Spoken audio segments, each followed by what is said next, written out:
On the flip side, we see Mason, when he's fully Mason, as this kind of selfish monster of a man. And as the show goes on, maybe we get to see a bit more of the Kyle that's inside of him. So I kind of get to see these two characters track together and where they collide. Hello, gentlemen. How are we doing? Good. How are you? Fabulous. I have greatly enjoyed the first 3 episodes of Citadel thus far.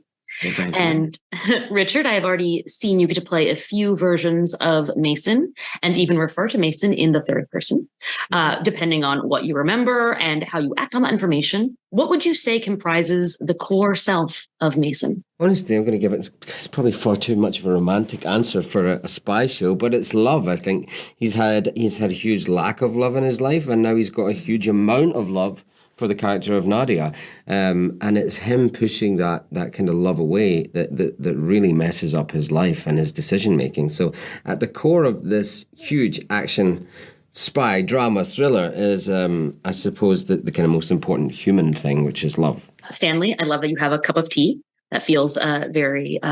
I have an espresso, actually. It's an espresso or a cup of coffee. But I feel like it gives the same energy as your scenes with Leslie Manville. Like you guys could be having espresso and facing off with each other. And I love these scenes, obsessed with the Manticore Citadel dynamic. Can you talk about that and what makes the two of you so anti each other? Well, they hate each other.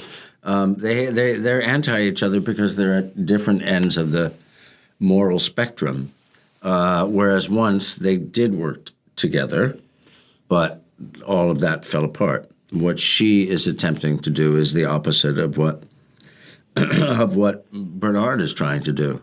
Therefore, the chasm. Citadel starts with the project, the company, the group totally like fallen apart, right? And now you guys have to build it back together.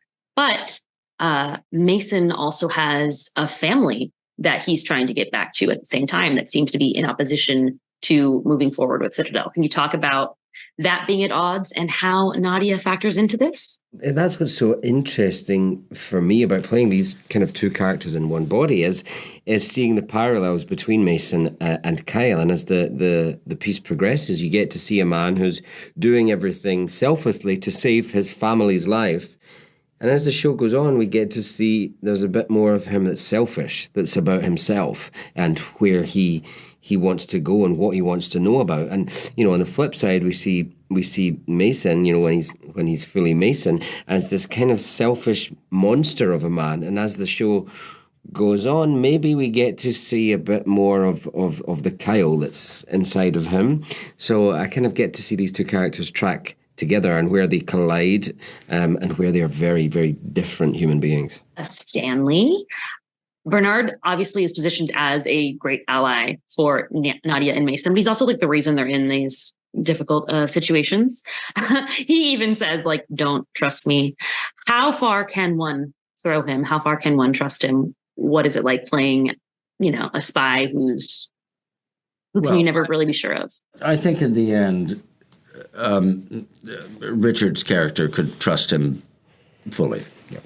I think he's sort of joking at that point. But I think that he's very cautious to give them the information that they need and want, because he knows how emotionally charged that will be for them. So, and he does want it all to work out either between them or within themselves. But also, there's a mission to be accomplished, which is the destruction of Manticore.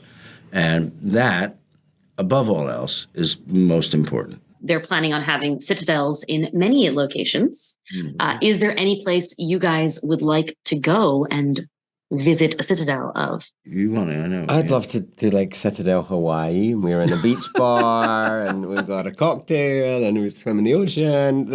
I just don't know if there's much scope for that. No. I mean, I'd love to go to Tokyo. I'd love us to have a reason to be there and film there. And apart from that, it'd be nice to drop in on the Italian show at some point and just be in Rome. I think the Italian show needs us. It needs us. Yeah. I'll let them know. Thank you so much. Thank you very Thank you. much. Have a great day.